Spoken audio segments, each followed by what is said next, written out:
what advice would you give someone who's really kind of plateaued and really trying to get to that next level of their business? Just take a step back, assess, and find inspiration. Whether you find inspiration through someone else, something else, somewhere else, maybe you will find that inspiration in a personality that's out there that is already doing it the way you would do it if you could create it. A lot of women struggle with like, oh, I have to put the filter on so my skin looks perfect. Make sure this and that, my body looks okay. You know what? This is what I look like. Like being popular, being known, or being visible is wonderful.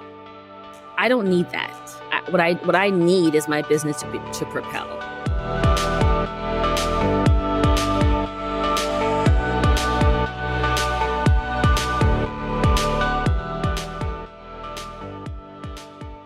Simplifying social media. I'm your host, Tamany, owner of The Simple Touches, and today we are joined by Tricia Lee. I'm so excited to chat with you. Welcome to the podcast, Tricia. Thank you. I'm such a fan of your work. You don't even understand. So I save everything you put out. So I'm like, I just need a folder for you specifically. Right back at you. In with a bunch of other nonsense that I'm saving. I know, I gotta fix my folders on Instagram too. Sometimes I'm like, well, now I gotta fix that. But I'm also a big fan of yours as well. Just everything that you've accomplished. You are such a badass. Thank you. So let's chat a little bit about where you are now, your average production, where you're located for context, and then we'll dive into social media stuff. Okay, sure. So where I am now, I am very much an entrepreneur and a real estate broker at Serhant. I'm coming up on 3 years at Serhant. I've been in the business for a total of 8 years. I joined in 2021. I left Compass after being there for 5 years to the day. And I am, promoting a real estate show that I worked really hard on and preparing and shooting for 2 years. And lucky enough for us, it's on Netflix. I run my business full time. I am a lover of my borough, which is Brooklyn. I love all things New York City, though. Don't get it twisted. And I do my best to share my world with my clients, with my future clients. And I do that, obviously using social media. And now I'm doing it globally using Netflix. I love that. And you have a mass city market, though. I definitely am like Miss Brooklyn. And, in this last year and a half, I've been trying to venture out to start my business in Manhattan. Yeah. And I saw that on the show as well. How has that been going, by the way? It's slow going, but it's going, and I always like to clarify that there are a lot of people that sell in Manhattan and in Brooklyn, and like they literally start their careers that way, and that's not a big deal. Like these places are like a half a mile apart. It's fine. It's not that big of a deal, but they are unique markets in the sense that there's with real estate, it's about relationships and it's about the realtors and the brokers that command most of the business in those communities. I would imagine the rest of the country is just like New York, where, 10% of the agents do 90% of the business.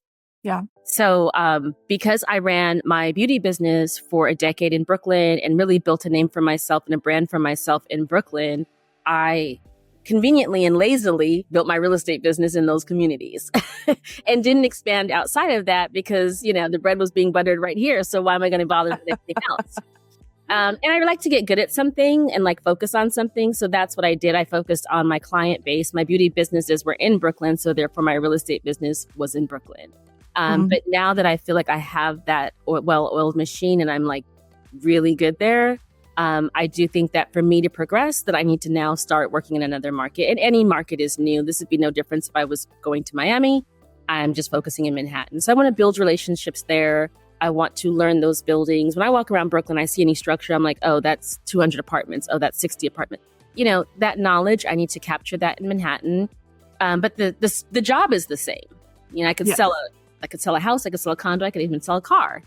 But the network is different. And that is what I am building. So I think when I say that I'm building my business in Manhattan, by no means am I inexperienced or less experienced than anyone else that is showcased on the show. That is just simply not true. But I'm branching out into a new environment where I need to learn the buildings, learn the context. When I walk around Brooklyn, I knew the doorman. Like, hey, what's up? Hi, Scott. I thought you were off on Tuesdays. That's how I move in Brooklyn. And I want to do that as well in Manhattan. And it's a slow go because Manhattan's so small, but so massive. Every block is different in Manhattan.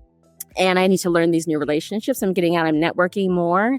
I'm learning those agents, making sure they learn me, and making sure that they learn my work style. A lot of my business comes from people being able to rely on me, and I'm very dependable. I need to show and prove that in Manhattan now to those agents. Absolutely. Yeah. And I don't think anything about being an entrepreneur is lazy. So I'm going to X out that lazy word that you said there. Now, you are in business with Jeffrey. Is it just you two on your team? No, we have agents. Jeffrey's my fiancé, my forever fiancé. We've been engaged forever. Everyone's like, when are you going to get married? I'm like, I don't know. But, people say he's my husband, and I allow them to say he's my husband. So I'm not at this point, I don't know what the difference would be if he was my husband, but we have been in real estate the same amount of time. I came into the business when he came into the business. I met him a year into the business, and we never worked together. When we came to Serhant, we joined forces and started working together. So it's kind of nice. We built our own separate thing, and then we started working together.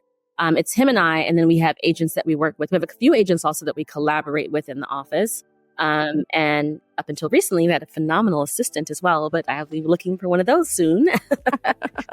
So yeah, it's like a small team, and because we need to have a face in Manhattan, so we have agents that work the Manhattan market. We primarily focus on Brooklyn, and in the next year, our dream and our goal is to really grow the team, like to at least maybe 8 members. But I think 6 is a more realistic goal for the next 6 months. Okay, perfect.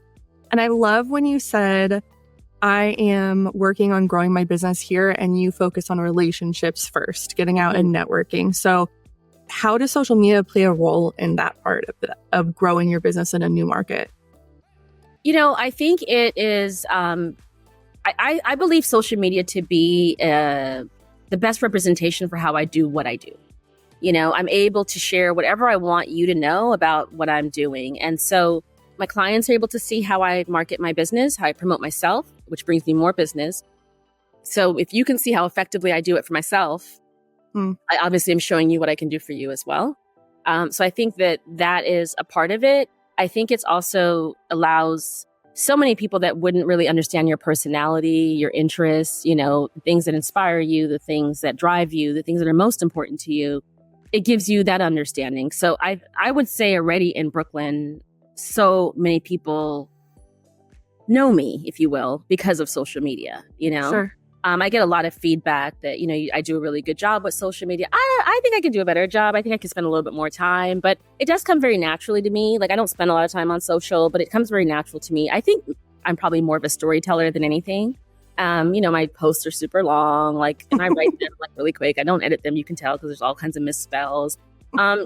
I don't take it that seriously, to be honest with you. I just do it, and I find it to be fun. I can understand why some people do not, but I find it to be fun. I love recapping my day. I love recapping my week. I love having a visual journal of my work and my life. Yeah. But I feel like it's a really good way to build out the rest of my personality for anyone to see. So I've had developers call me because they love my social. They're like, I see that you're trying to play pickleball. I am too. I've had homeowners call me because I'm sharing the frustration I'm having with a kitchen renovation. And, 2 years later, they're like, I love that you did that hunter green kitchen. I thought that was just so forward of you to do that. That's why I knew you were going to be my broker. And next thing you know, I have a deal because someone watched the journey of me trying to build out this hunter green kitchen at a time where everyone was doing gray, and I was like, I don't want that. I want my favorite color. I don't want it everywhere. And that one person was like, I really appreciate that. But that ended up being one of the most notable sales I'd ever had because it was just such a beautiful property. We had similar aesthetic, and we connected over something as small as a kitchen. Yeah. Isn't that crazy when random people know the weirdest facts about you and you're like, this is weird but cool at the same time? Yeah, now everyone's telling me about my astrology sign, your Pisces, your Aquarius rising. I don't know. But everyone tells me, and I'm like, really? That's interesting. They're telling me about me based on what they've seen on social. I crack up about it. Tell me more. And I did want to mention, you have amassed over 300 million plus in residential sales. So I wanted to throw that out there so everyone knows you are an absolute powerhouse. So let's kind of go through these different phases. So before you were in real estate, you had this booming beauty business all over Brooklyn. Did you have a social presence back then? We did. We absolutely had a social presence. And, that social media was new then. But we were savvy then with technology, and I opened my business in 2006. And, shortly thereafter, had online booking, for a beauty business that wasn't that common. I absolutely started my business with a website, a beautiful CRM. If you walked out and you're a nail client, I would be like, hey, I noticed that you don't wax with us. Like, why is that? And we would send you an offer for that. So I've always used technology efficiently in my business. That's just like a no-brainer for me. And we had a great social presence. We were fortunate enough to be in these really trendy neighborhoods in downtown Brooklyn. So our clients were our press. Like, our clients were the writers of these amazing magazines and these publications and these online sites that were coming up. And we just got the best coverage. I mean, I was in New York Magazine before I even opened, like some people want to work their whole career to be in New York Magazine. I was in there before we had a phone line, and we were in New York Magazine, So we utilized social media to share the goings on of the day, to share what was coming up.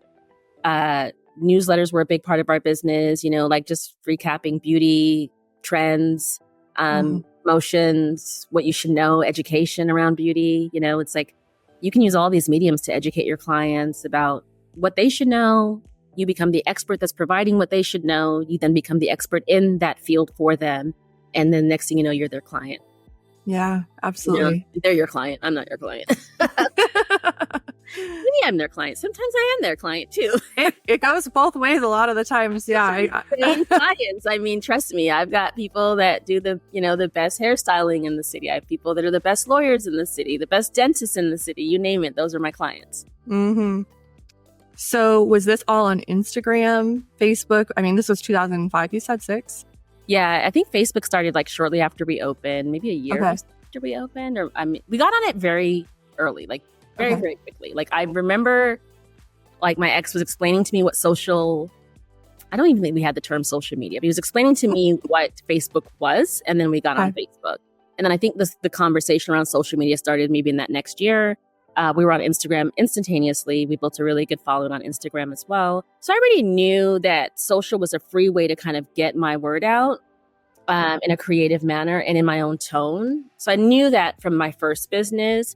The second business, the challenge there was just, I was now the face of it, not the brand that I was pushing forward. So I had to learn how to, like, how you do. You put yourself out there. You're like, this is me and this is what I do really well. So I had to learn that part of it.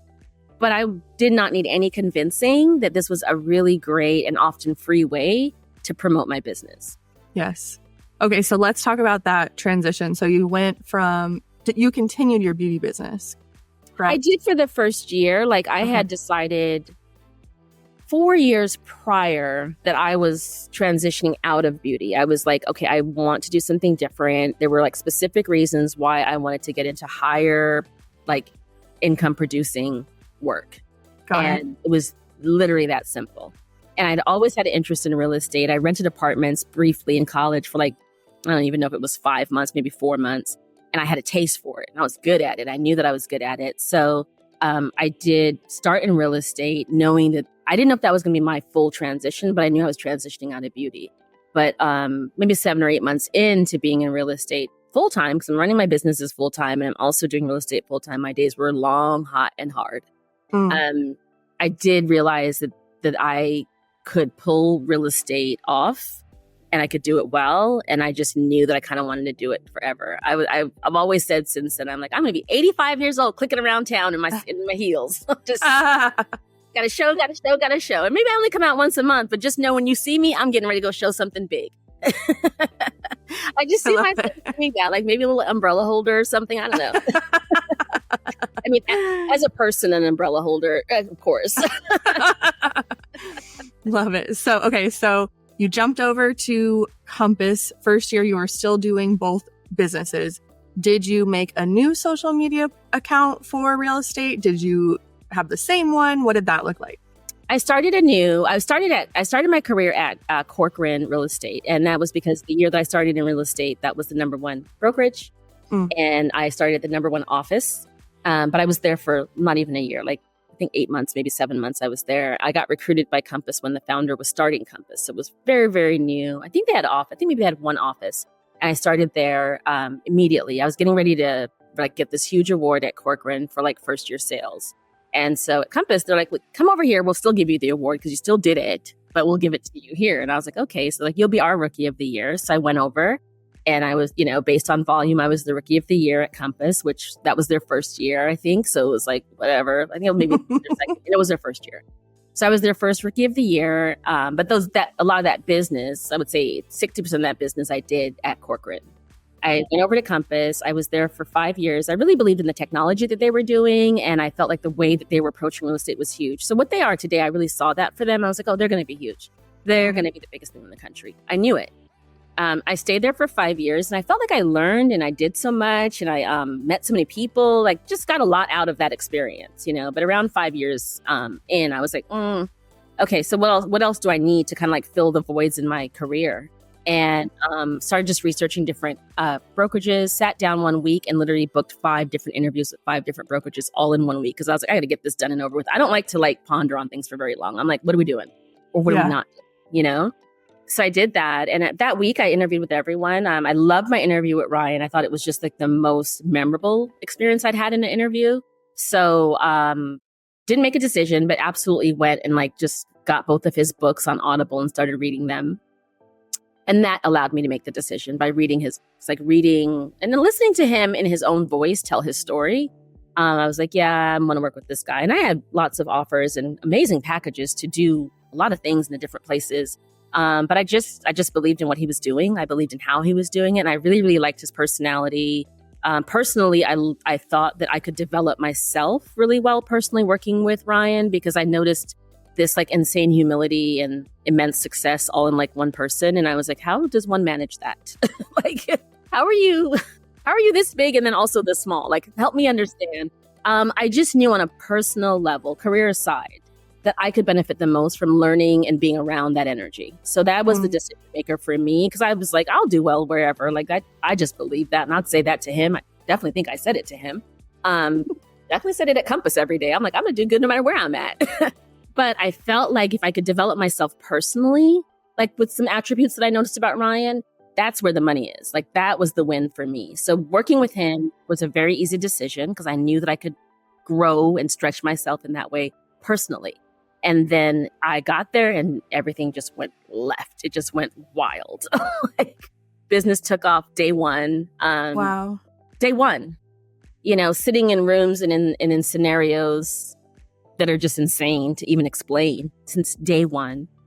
It's like he took me on a roller coaster ride and we're still on it. It's very strange. It's very, very strange. But I remember early on him being like, this is one of the, those calls you get where like you like everything about your life is just going to change. And I'm like, no, I don't know anything about those calls. What are you talking about? And he's like, well, this is one of those calls.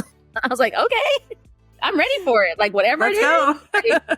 And he wasn't lying. Like he was telling the truth. He was like, this is one of those calls. I love that. This podcast episode is brought to you by My Sign Shine. Brighten up your signage with My Sign Shine. Attachable to any sign, My Sign Shine units are easy to install with command outdoor strips. Just peel, stick, and let the solar-powered lights illuminate your signs from dusk till dawn. No wires, no hassle, just vibrant visibility for your signage. Choose from our starter to mega packs and let your signs shine bright. Visit mysignshine.com and use code Tamany10 for 10% off. That's TAMANY10 for 10% off. So Serhant is known from an outsider's perspective as being really big on social media. Can you share for the brokers listening, what are some of the things that they might offer that maybe some other brokers are lacking on? I would say that they should be known for media in general because that is their unique, strong point. I mean, they absolutely have the modern day technology that a lot of all of the top brokerages have in the country. Definitely all of the top brokerages in New York City have. So we are set with the technology. The additional bonus that they are able to offer, which is what drew me, was the media element. They have a full in-house media team and media department in our office. So like you just come into my office and it's just like a podcast studio, a full production studio, 30, I don't even know if it's 40, I don't even know how many people it is running around that are strictly media production. Cool. So it's not specific to social media. It's whatever you need to use media for to promote your personal brand or your product that you're pushing and you're promoting. That's very unique that exists, obviously, within our company. Yeah. Then it's led by the best to ever do it, right? So that's just insane. So I think that the impression that's left upon you is really, really strong. And then you have the tools to also do it. We don't work for Ryan. We work with Ryan. Ryan is the CEO and the founder of this company. He's running the company. I'm not like in his pocket every day, but I see everything that he does. He leads by example. And then I'm with the brokerage and aligned with the brokerage because they provide me with the tools to do whatever it is that I want to do. And that, I think, is where we are truly, truly special. The fact that we have a television show absolutely makes sense because we're a media-based firm. And we use media in the same way that people use social media to get our word out, to make sure that people know what our product is. I feel like my time at Serhant has given me great visibility to my brokerage community in New York and outside of New York. And that's helped with referrals. It's definitely helped because I feel that the brokerage community knows my inventory because they know what I'm up to. There's articles where you'll read about, like I think it's New York Post or something, where like I sold a house on social media. And it's not true. I didn't sell the house on social media, but I document my days on social media. So I'm like I'm just shooting a property, and it's an insane property, but I'm shooting it. So I'm doing the behind the scenes thing, like, I'm shooting this today or whatever. And a broker that follows me, because I think most of the people that follow me are brokers at this point, was like, what is that? Where is it? And I was like, oh, it's on, such and such street. And he's just like, oh, I think I have a buyer. And like, literally we negotiated the deal and everything. Like, I am doing my broker's preview. I have a contract out. It's crazy. Like, that's how fast things moved. You know what I mean? And ended up negotiating a deal $375,000 above the asking price. Wow. So we're listed at 6.1 something. We closed at 6.5 and we had a contract out before any buyer ever saw the property. Yeah. So powerful. Yeah. So I trust that brokers pay attention to what I'm doing, and your next customer client is a broker. It's a broker that has a buyer, it's a broker that has a client.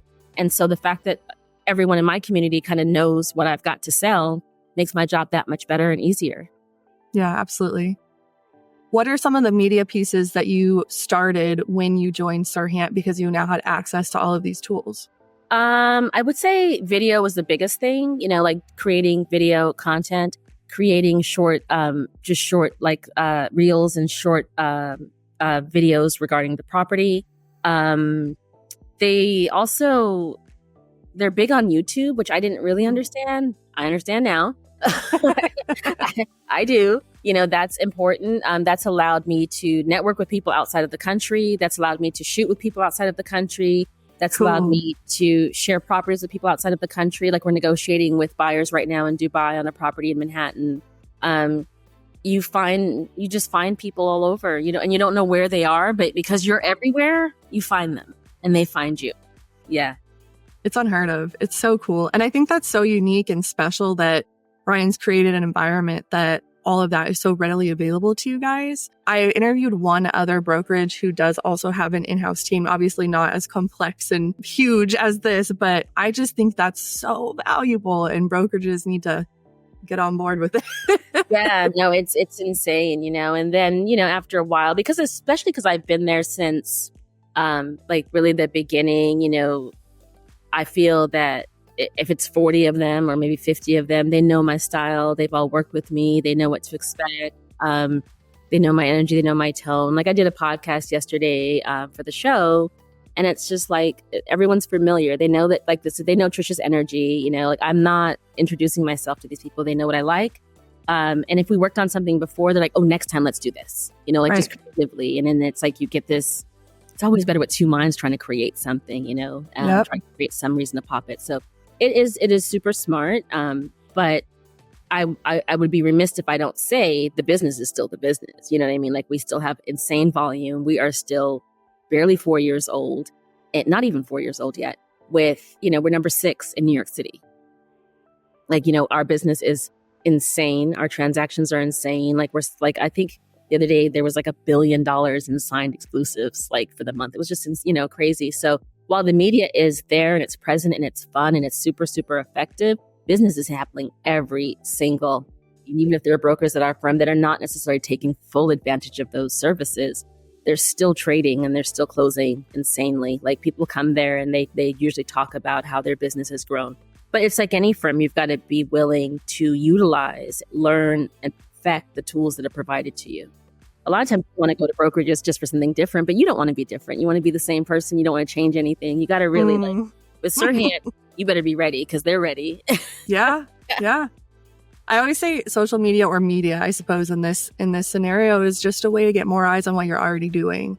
And Absolutely. So having that team there is just, I don't know, it's just such a, it makes me so excited for you guys. Very cool. Okay, so let's talk about now the Netflix show, Owning Manhattan. So fun. Just aired not too long ago. So talk to me about like filming started and then when it launched, like how did that start affecting your social reach? So filming started, I started filming like right after I just got back from vacation. Like I remember getting back on like a Saturday or a Friday and I started filming like on that Saturday or something like that. Like it was like literally one day. And I think the rest of the cast had already started shooting. I think I was just gone on this like really extended vacation. So I had missed maybe the first 10 days or something like that. And that, filming was interesting because one, I just always felt like no client should ever know that I'm shooting. No client should ever feel that I'm shooting a show.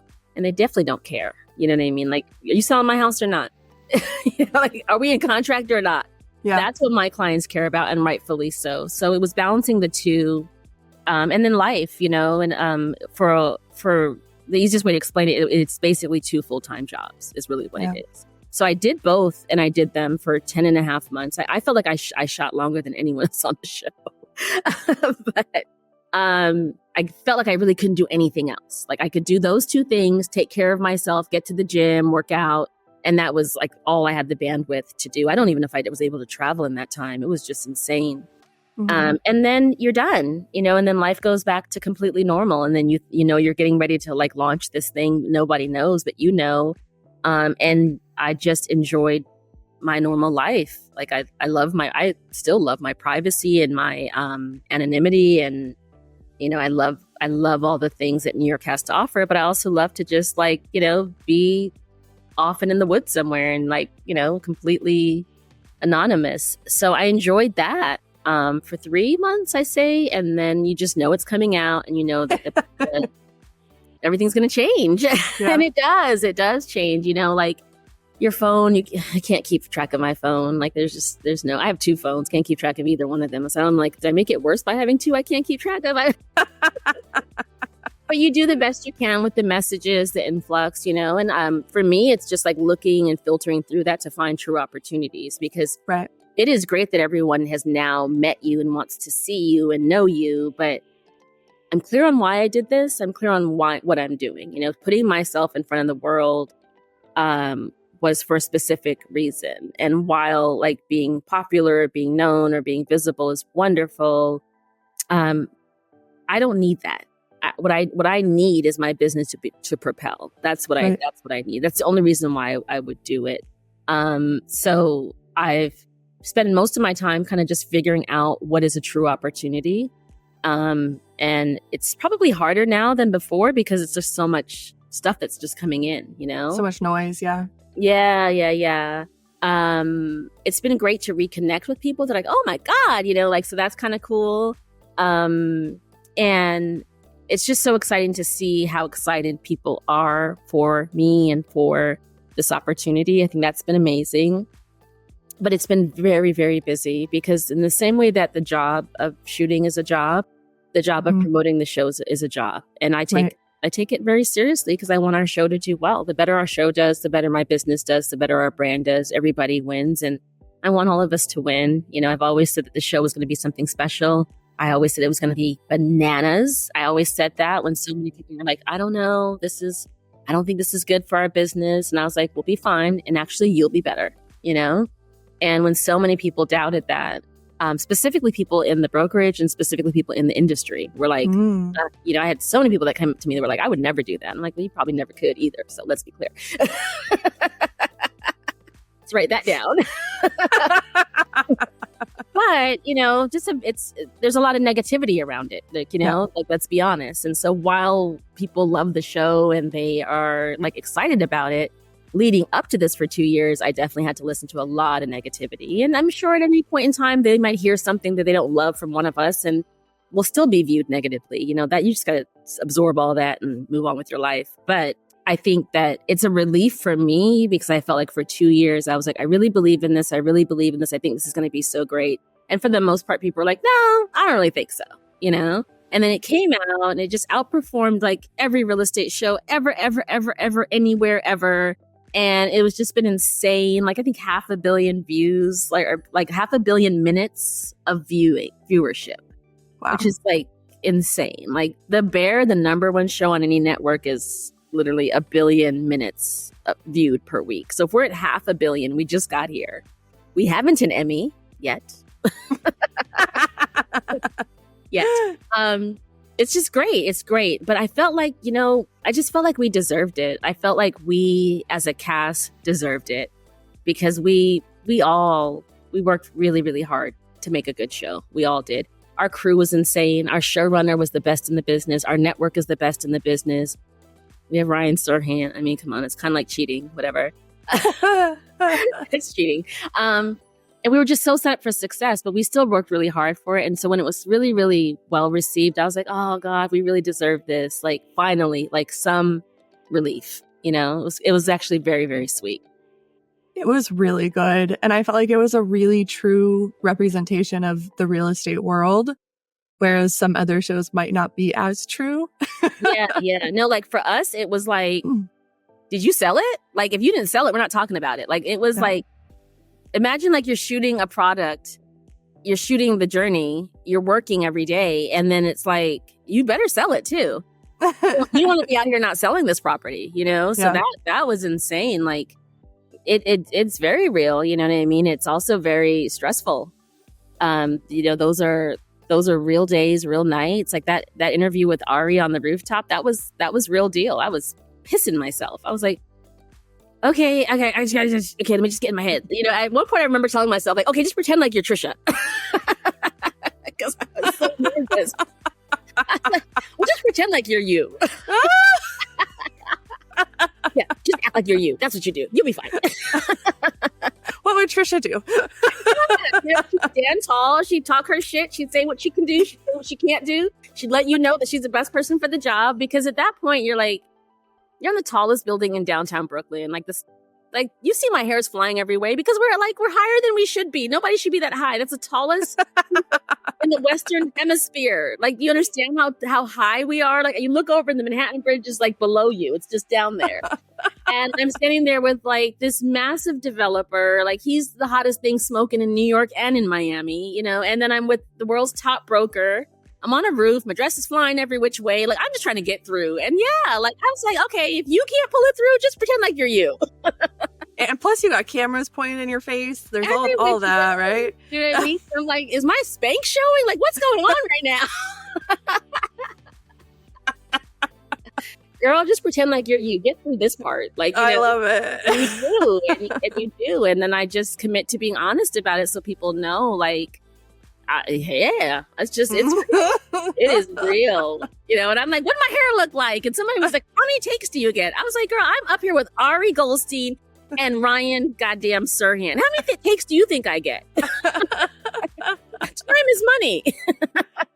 You better get it right on this one because everybody up here has someplace to be in 6 minutes. Right. Ryan's car is outside running. I was appointment on his schedule for 15 minutes. Let's be clear. I wasn't on his schedule for 30 minutes. The elevator had to go to the 70-something floor. How many takes do you think I get? Girl, please. I had like 6 minutes to pull this together. That's what's happening here. That's crazy.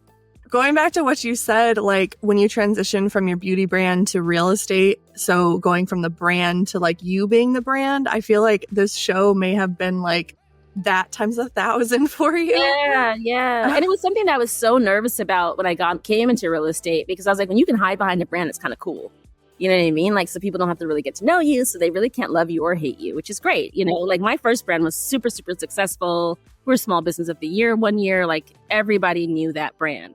But I also understood what it was like when people love and hate you. Like, I got to learn that lesson. You know what I mean? Like, when they felt slighted by you, they went in. Like, they were very, very unforgiving, because that's just how our culture is. It's like they cancel you for everything and anything, you know? So I knew what it was like if, like, God forbid, someone's nail polish would chip. It was just like the world was over and everybody was like, we need to drag her. Let's drag her all week, you know, please, you know? So I knew the good and the bad side of visibility going into this. And I think that's what made me nervous about, like, putting myself forward, because it's one thing to promote a brand. It's another thing to promote yourself and be like, oh, I'm so great. Like, I'm so great. Look how great I am. It just felt awkward and weird. And like, I don't know, I didn't like it. I had to get over it. I had to get over it in order to be successful in real estate, and I had to get over it immediately. And so with the show, same thing. It's like, okay, on a global scale, that sounds crazy to even say. And then I just decided at a certain point, like, if you just choose to be completely free and completely yourself, that's pretty crazy. Like, that'd be pretty awesome if you could just be yourself. So it was just a choice I made. And I was like, it's just so much easier to just be fully myself and be at peace with however it's perceived and however it is received, you know? And that's what I decided to do probably 6 weeks in, because everything else was just too hard. And I just really hit my stride at that point. Like, I started shooting more. I felt like my storyline expanded more. I felt like that took me from being on the show to being a star of the show, because I was just myself. And really, that's what they told me in the very beginning. They were like, just be yourself. And I was like, oh yeah, but like an exaggerated version, right? And they're just like, no, just be yourself. And I'm like, no, but you know, like the Grammy version. And they're like, Tricia, we can't tell you this enough. And then I just figured it out. I was like, oh, just like be myself. And I'm pretty exaggerated on my own. I don't really need to dress myself up to be more. So once I committed to that, it just started to feel really good. And I started to enjoy shooting and enjoy the day, and it got to feel exciting. But if you're in your head about it and you're wondering, like, oh my God, what will they think? What will they say? Oh, you'll never sleep. You just won't. And I just figured, I was like, yeah, no, like, it doesn't really matter, because they can love me or hate me. Like, that can't really be something I weigh personally. Like, you know, it just can't matter to me. And I just had to commit to that. And once I did, I just felt like I showed up truthfully, you know, and I'm very, very comfortable. Like, you see, I'll be there, like, scratching my nose, scratching my arm. I'm just talking like, I don't know what anybody else is doing, but I'm just being me. I'm like, oh, really? Yeah, well, I think you heard that. Because that's how I am. Go back and correct that. I don't like the way you said that about Jordan, you know? That's how I am in real life without cameras. So I'm going to give you that with the cameras, and do with it what you will, you know? I want to reiterate what you just said, because I can relate to that a lot right now. I'm going through that journey as well. As I feel like as women, one of the hardest parts of being successful on social media, I mean, you're obviously on other types of media, but on social media specifically, is showing up how we are versus how we think we should be. Yeah. And I think a lot of women struggle with, like, oh, I have to put the filter on so my skin looks perfect, and I have to make sure I don't have a double chin, and like make sure this and that, my body looks okay. And so that's something I struggled with when I very first started. And this year, I'm really trying to be like, you know what? This is what I look like. And people can love it or hate it. But I'm so tired of trying to, like, hide it, that I just need to be who I am. And I've gotten a lot of feedback this year of, like, because you're the same in person as you are online, it's so much more authentic, and we relate to you a lot better that way. Yeah. Like, the proudest moment I feel like I have around this show is when people are like, this is who you've always been.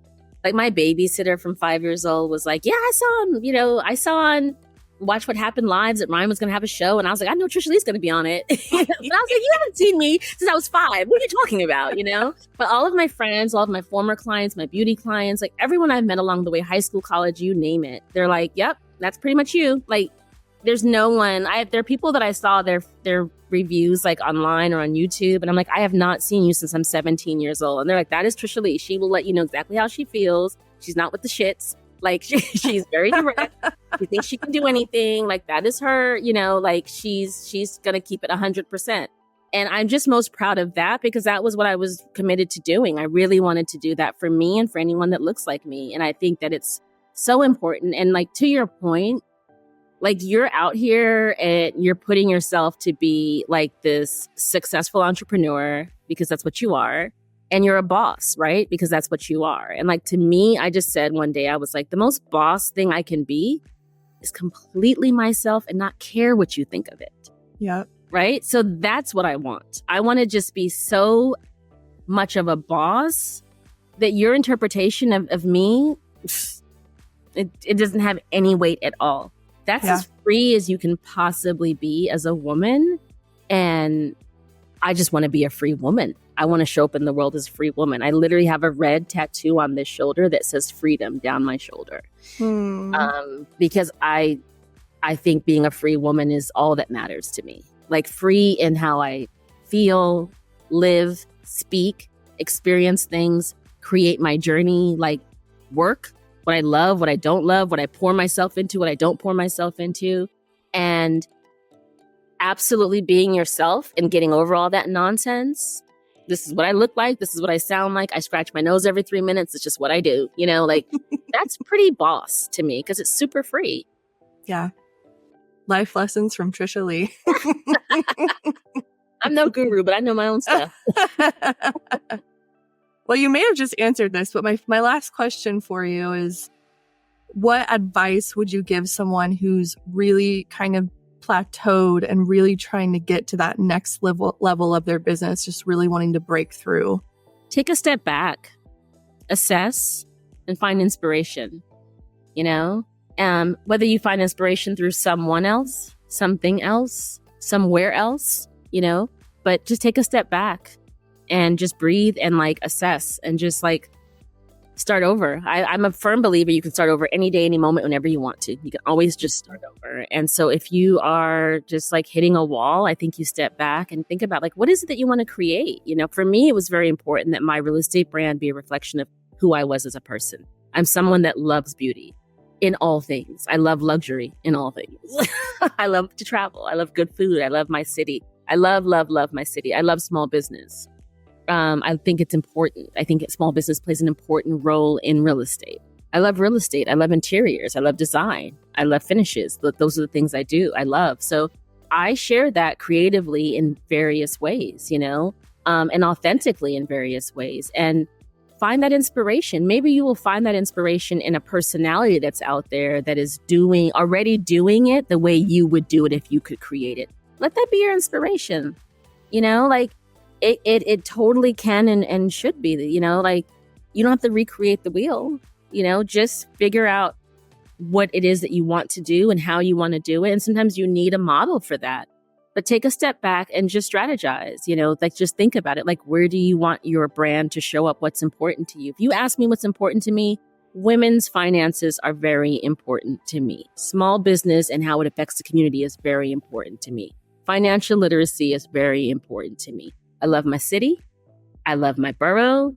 I love nice things. I love a good life. And I love everything to be pretty, from my food to my outfit to my makeup to my nails. That's what I like. And I can't give you anything different than that because that's all I care about. That's what I'm into, you know, and it's really easy and it's very consistent and very little thought goes into it because it's who I truly am.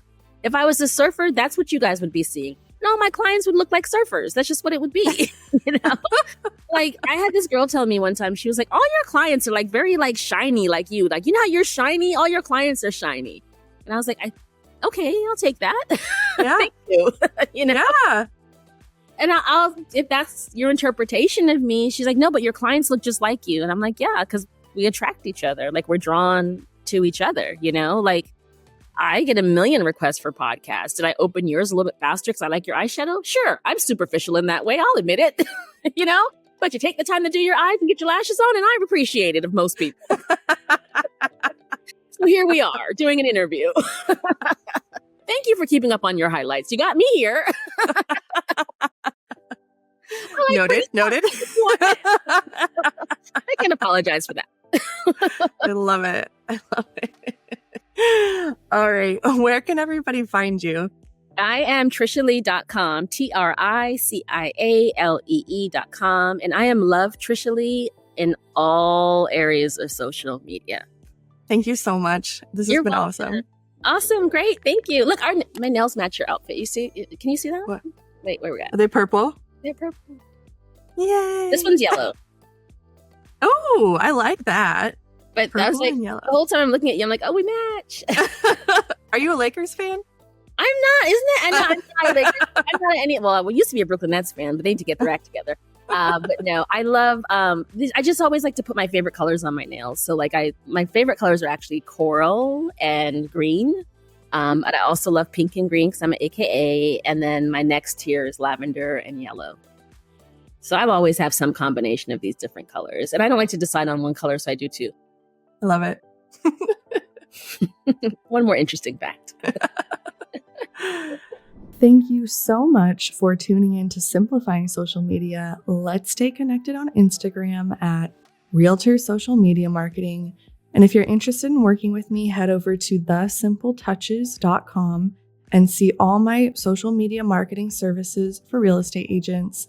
And I'll see you guys on the next episode.